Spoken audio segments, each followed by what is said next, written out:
नमस्कार, the legal Indian के इस एपिसोड में आप सारे लोगों का फिर से स्वागत है। 16 सितंबर 2020 का वो दिन जब ऑनरेबल जस्टिस रमन्ना ने एक ऑर्डर पास किया और उस ऑर्डर में उन्होंने कहा कि जितने भी एमपी और एमएलए के अगेंस्ट क्रिमिनल केसेस पेंडिंग हैं, उन तमाम केसेस को स्पेशल कोर्ट में जल्दी से जल्दी निपटाना चाहिए। और इसके लगभग 20 दिन बाद आंध्र प्रदेश के सिटिंग सीएम रेड्डी साहब ने एक लेटर लिखा चीफ जस्टिस ऑफ इंडिया को। इस लेटर में उन्होंने बताया कि ऑनरेबल जस्टिस रमन्ना ने कुछ अलग तरीके से आंध्र प्रदेश हाईकोर्ट को इन्फ्लुएंस करने का प्रयास किया है और भी चीजें उन्होंने उस लेटर में मेंशन किया। इसके 4 दिन बाद 10 अक्टूबर 2020 जब IAS and chief adviser of CM Andhra Pradesh इन्होंने क्या किया, उस लेटर को पब्लिक कर दिया। और उसके बाद फिर क्या था, फिर मीडिया में यह लेटर घूमने लगा, दौड़ने लगा और उस लेटर में हमने देखा ऑनरेबल जस्टिस रमन्ना के अगेंस्ट बहुत सारे एलिगेशंस लगाए गए। इनमें से कुछ एलिगेशंस इस प्रकार है। पहला यह है कि ऑनरेबल जस्टिस रमन्ना ने आंध्र प्रदेश हाईकोर्ट के सिटिंग जज को इन्फ्लुएंस करने का प्रयास किया है, जिसके कारण आंध्र प्रदेश हाईकोर्ट ने गवर्नमेंट के अगेंस्ट डिसीजन सुनाया है। दूसरा एलिगेशन यह है कि ऑनरेबल जस्टिस रमन्ना की डॉटर ने कुछ लैंड आंध्र प्रदेश में खरीदे हैं जो कि तर्कसंगत और न्याय संगत नहीं है। और भी चीजें लगाई गई है, लेकिन सबसे बड़ा एलिगेशन पहला एलिगेशन है जिसमें यह कहा गया है कि इन्होंने वहां के सिटिंग जजेस को इन्फ्लुएंस करने का प्रयास किया और उसके कारण आंध्र प्रदेश हाईकोर्ट ने गवर्नमेंट के अगेंस्ट डिसीजन दिया। देखते ही देखते कुछ वकील सामने आए और माननीय सर्वोच्च न्यायालय में पिटीशन फाइल किया। पिटीशन में उन्होंने कहा कि यह एक कंटेम्प्ट का विषय है। इस तरीके से लेटर लिखना और उस लेटर को सार्वजनिक करना उनके चीफ एडवाइजर के द्वारा यह बिल्कुल ही न्याय संगत नहीं है और इन पे कंटेम्प्ट ऑफ कोर्ट की प्रोसीडिंग शुरू होनी चाहिए। जब भी हम कंटेम्प्ट ऑफ कोर्ट की बात करते हैं तो इसमें कुछ प्रोसीजर्स को फॉलो करना होता है। इसमें से एक प्रोसीजर ऐसा है कि यदि आप कंटेम्प्ट प्रोसीडिंग फाइल करना चाहते हैं तो लर्नड अटॉर्नी जनरल से आपको परमिशन लेना पड़ेगा। कुछ वकीलों ने लर्नड अटॉर्नी जनरल को लेटर लिखा और उनसे आग्रह किया कि वो परमिशन दें ताकि इन पे कंटेम्प्ट प्रोसीडिंग इनिशिएट करा जाए। लर्नड अटॉर्नी जनरल का कल रिप्लाई आया जिसमें उन्होंने कंसेंट देने से इनकार कर दिया। आज के इस वीडियो में हम यह समझने का प्रयास करेंगे कि आखिर लर्नड अटॉर्नी जनरल ने परमिशन देने से इनकार क्यों कर दिया, क्या रीजन था, क्या वजह था, इसके बारे में हम समझने का प्रयास करेंगे। बहुत सारे न्यूज़पेपर में हमने यह देखा है कि इस पार्टिकुलर लीगल इशू को सही तरीके से रिप्रेजेंट नहीं करा गया है। सिर्फ यह लिखा गया है कि लर्नड अटॉर्नी जनरल ने कंसेंट देने से इनकार कर दिया और इसलिए अब कोई भी कंटेम्प्ट की प्रोसीडिंग नहीं चलाई जा सकती है। हाँ, यह बात सही है कि लर्नड अटॉर्नी जनरल ने कंसेंट देने से इनकार कर दिया, लेकिन किस ग्राउंड पे इनकार किया, इस ग्राउंड को समझना जरूरी है और कोई भी न्यूज रिपोर्ट ढंग से यह बात को नहीं बता रहा है। जो ग्राउंड है वो मैं आपके सामने पढ़ने जा रहा हूं और इससे मैं आपको समझाऊंगा कि आखिर किस कारण से उन्होंने कंसेंट देने से इनकार कर दिया। इस पार्टिकुलर रिप्लाई में लर्नड अटॉर्नी जनरल ने क्या कहा है यह मैं आपको पढ़ के सुना रहा हूं। उन्होंने कहा है कि in this background prima facie the conduct of said person is contumelious. However, what has to be noted is that the entire case of contempt arises out of the letter dated 6/10/2020 written by the Chief Minister directly to the Chief Justice of India and subsequent press conference by the IAS officer. The Chief Justice of India therefore sees the matter. Hence, it would not be appropriate for me to deal with the matter. अब इस particular reply में माननीय attorney general ने खुद स्वीकार किया है कि ये जो एक्ट है लेटर लिखने का और लेटर को पब्लिश करने का, ये कंटेम्प्ट का इशू है।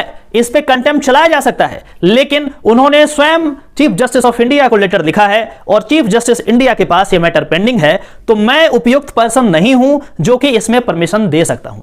यदि ये लेटर किसी और व्यक्ति को लिखा जाता तो शायद अटॉर्नी जनरल कंपिटेंट पर्सन होते कंसेंट देने के लिए, लेकिन यहां पे सिर्फ कंसेंट इस बात के लिए नहीं दिया गया है क्योंकि यह मैटर स्वयं माननीय चीफ जस्टिस ऑफ इंडिया के पास है।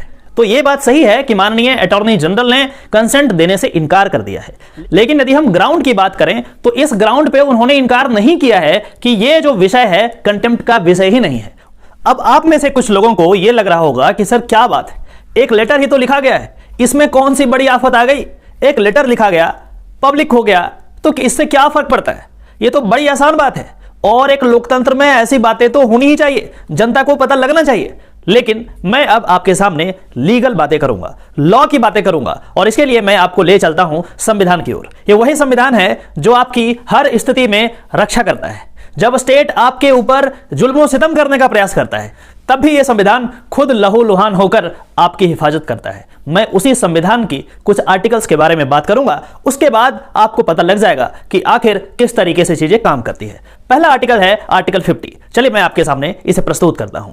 Article 50 which talks about separation of judiciary from the executive.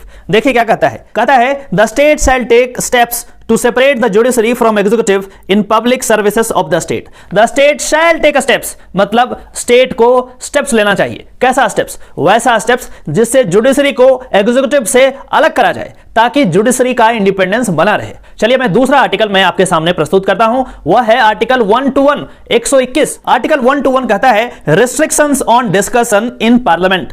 Restrictions on discussion in parliament क्या है? No discussion shall take place in parliament with respect to the conduct of any judge of the Supreme Court or of a High Court in the discharge of his duty except upon a motion for presenting an address to the President praying for the removal of judge as hereinafter provided। ये article 121 यदि आप देखेंगे तो इसमें कहा गया है कि एक जज के कंडक्ट के ऊपर किसी भी तरीके का डिस्कशन पार्लियामेंट में नहीं हो सकता, चाहे वो जज सुप्रीम कोर्ट के रहें या फिर चाहे वो जज एक हाई कोर्ट के रहें। आर्टिकल 121 में हमने देखा कि इसमें लिखा है किसी भी सुप्रीम कोर्ट के जज हों या फिर किसी हाई कोर्ट के जज हों, पार्लियामेंट में इनका डिस्कशन नहीं हो सकता। किस चीज का डिस्कशन? जो भी ऑफिशियल कैपेसिटी में वो अपने ड्यूटी को डिस्चार्ज करने के लिए किसी भी तरीके का डिसीजन देते हैं, इस डिसीजन के बारे में, कंडक्ट ऑफ जजेस के बारे में किसी भी तरीके का डिस्कशन पूरे पार्लियामेंट में नहीं कर सकता। मतलब यह हुआ कि पूरे पार्लियामेंट के पास यह पावर नहीं है कि किसी हाई कोर्ट के जज या फिर सुप्रीम कोर्ट के जज के कंडक्ट को लेकर के वो डिस्कशन करे अपने पार्लियामेंट में। यहां पे मैं एक और बात बताना चाहूंगा, यहां पे इन्होंने पार्लियामेंट वर्ड का यूज करा है, यहां पे पीएम वर्ड का यूज नहीं करा है। मतलब यह हुआ कि यदि पीएम चाह भी लें इसके बावजूद भी डिस्कशन नहीं हो सकता, क्योंकि पीएम और पार्लियामेंट में अंतर होता है। PM is not parliament, parliament में पीएम के अलावा और बहुत सारे लोग होते हैं। मतलब यह हुआ कि यदि सिर्फ यहां पे पीएम वर्ड का यूज किया जाता तो यह बहुत ही वीक हो जाता, और इसीलिए यहां पे पार्लियामेंट वर्ड का यूज करा गया है। मतलब यह हुआ कि पूरे पार्लियामेंट यदि एक तरफ हो जाए और अपना पूरा पावर लगा दे, उसके बावजूद भी यह डिस्कशन नहीं हो सकता, अनलेस एक कंडीशन यहां पे रखा है, और कंडीशन यह है कि जब एक जज को हटाने की प्रक्रिया चालू हो वो बात अलग है, हम इंपीचमेंट जैसा प्रोसीजर जब इनिशिएट करें वो बात अलग है, लेकिन इसके अलावा किसी भी जज के कंडक्ट को लेकर के यहां डिस्कशन नहीं हो सकता। ठीक इसी प्रकार यदि हम स्टेट गवर्नमेंट की बात करें तो स्टेट लेजिस्लेचर पर भी कुछ इसी तरीके का प्रतिबंध लगाया गया है। इसके लिए हम आर्टिकल 211 को देखते हैं। देखिए आर्टिकल 211 क्या कहता है। Article 211 talks about restriction on discussion in the legislature.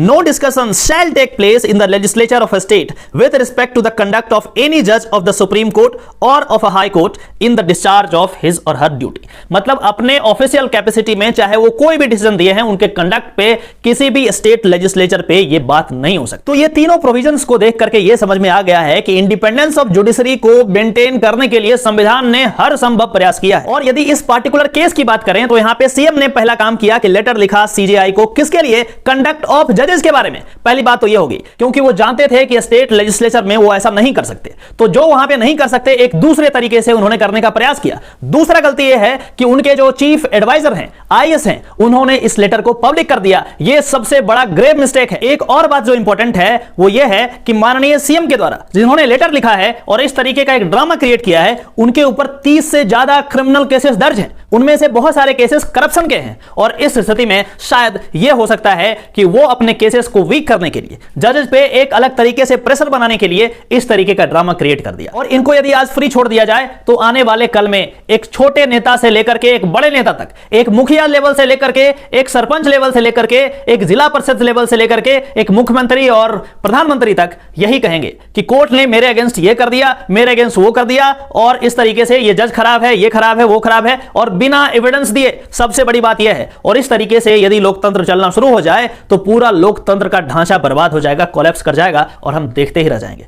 इस तरीके का पर्सनल अटैक जजेस पे कभी नहीं होना चाहिए, एक डेमोक्रेसी में कतई नहीं होना चाहिए। हां, यदि कुछ गलत इन्होंने करा है तो उनके लिए स्पेशल प्रोविजन है, उनके लिए इन हाउस इंक्वायरी है, वो इंक्वायरी के अकॉर्डिंग आप करें, आप लेटर लिखें, लेकिन इसको पब्लिक करना, जनता में एक अलग तरीके का ड्रामा क्रिएट करना, ये चीजें तर्कसंगत नहीं है। आपको क्या लगता है इसके बारे में? आप नीचे जरूर कमेंट करें। यदि आप लॉ के प्रख्यात विद्वान प्रोफेसर उपेंद्र बख्शी का आर्टिकल पढ़ेंगे जो कि कल के इंडियन एक्सप्रेस में छपा है, तो उसमें आपको कुछ इसी तरीके की बातें वहां भी मिलेगी। मैं लिंक डिस्क्रिप्शन बॉक्स में डाल दे रहा हूं, आप में से जो लोग इंटरेस्टेड हैं वो जाकर के पूरा आर्टिकल को पढ़ लीजिए। हमारे वैसे सब्सक्राइबर जो लॉ स्टूडेंट हैं या फिर लॉ एस्पिरेंट हैं, तो उनको ये तमाम प्रोविजंस को नोट डाउन कर लेना चाहिए, ताकि जब भी इस तरीके का क्वेश्चन आए तो वो बड़े आराम से इसको अटेम्प्ट कर पाए। अब अगला प्रश्न है कि चूंकि लर्नड अटॉर्नी जनरल ने कंसेंट देने से इनकार कर दिया, तो क्या इन पे कंटेम्प्ट की प्रोसीडिंग नहीं चल सकती है? ऐसी बात नहीं है, बिल्कुल चल सकती है। यदि चीफ जस्टिस ऑफ इंडिया चाहें तो किसी भी समय कंटेम्प्ट प्रोसीडिंग इनिशिएट कर सकते हैं। खैर, आगे की जो भी जानकारी होगी आपको मैं अपडेट करता रहूंगा। यदि ये वीडियो पसंद आया है तो इसे लाइक करें, इस चैनल को सब्सक्राइब करें, ताकि इस तरीके की लॉ की ऑथेंटिक जानकारी आप तक पहुंच पाए। चलिए फिर से मिलते हैं किसी और टॉपिक में, तब तक के लिए नमस्कार।